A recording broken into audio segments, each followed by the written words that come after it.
Day. George? Okay, Tom, thanks. Joining me now, Fox News anchor Megyn Kelly. She's out with the new book, Settle for More. We're going to talk about that in a little bit. But let's take a look at these appointments, these first appointments by Donald Trump right now. Steve Bannon, Reince Priebus, maybe Rudy Giuliani. To the victors go the spoils. Absolutely right. And Trump's entitled to surround himself with the people who he...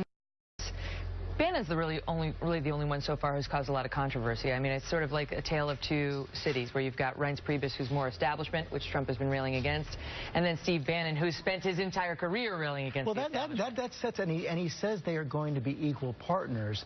But what does that mean inside the White House? It could set up a kind of civil war. I mean, it could be a little awkward, but what I'm hearing is Steve Bannon will really be in charge. That he's the one, he's the Trump whisperer. Even though he's not the chief of staff? Yeah, that this is an unusual situation, because normally the chief of staff would be the one who is. What we're being told is Steve Bannon will really have the ear of Donald Trump, and I don't know what that means for Reince Priebus. Maybe Trump needs somebody, President-elect Trump needs somebody who knows how to work the Hill and staffing decisions. So that would suggest perhaps that President Obama was wrong in his judgment yesterday when he said that he doesn't think Donald Trump is ideological, thinks he's pragmatic.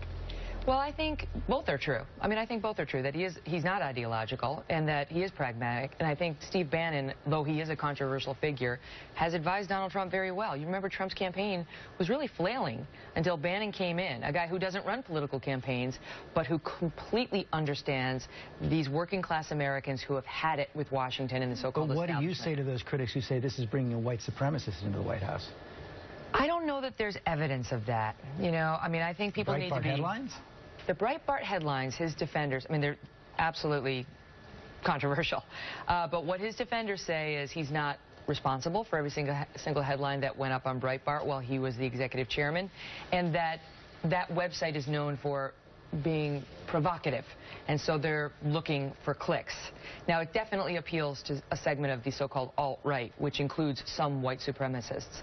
But I don't know that you could tar the entire team with that brush or Steve Bannon with that brush.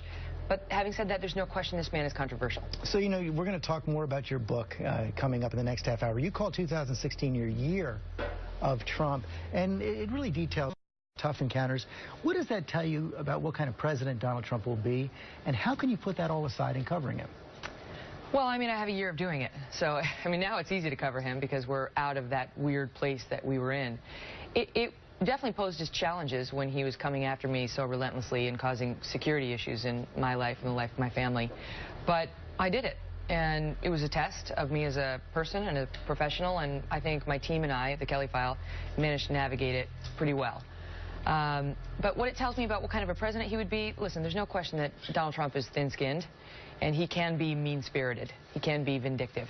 But my own experience with him proves that he's able to let things go if he so chooses, right? He came after me like a dog with a bone for 9 months. But finally, when I went to see him at Trump Tower, and believe me, I was not conciliatory toward him, we got past it. I think he has a magnanimous piece of him. He has a charming piece to him as well. And while I think Trump doesn't like it when he feels attacked, if he feels like you're open-minded or at least neutral toward him, he becomes a bit more open-minded. The problem with him is he often feels attacked even when he's not. And we're going to find out more about that meeting in our next half hour. Settle for More is out today.